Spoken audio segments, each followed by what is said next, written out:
Hello and welcome to E-Prime Tonight. I'm Daedran.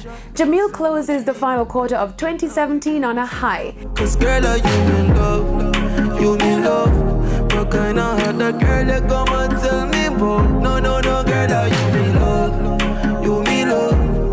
And no words alone, me actions speak loud. The artist has been making his rounds locally and internationally. Jamil recently co-headlined another staging of the most sought-after dancehall package, MVP in Florida. The show held in Fort Lauderdale recently garnered a huge turnout.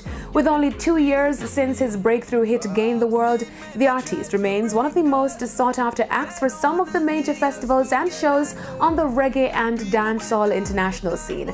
Most recently, Jamil was confirmed on the Grenadian leg of the Chronology Tour and will take the main stage with Chronixx on November 25. He's also scheduled to perform early next year in Colombia.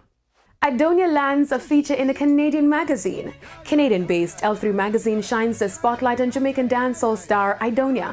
The October edition of the supplement has the fourth Jenna Boss featured on pages 24 and 25 of the publication. The artist has been riding the wave of success over the past year with musical exploits in Europe and North America, and his 2017 summer anthem Yeah Yeah, which occupies the number 84 spot on iTunes Top 100 Reggae Singles chart. Dress care, me and a girl a get where.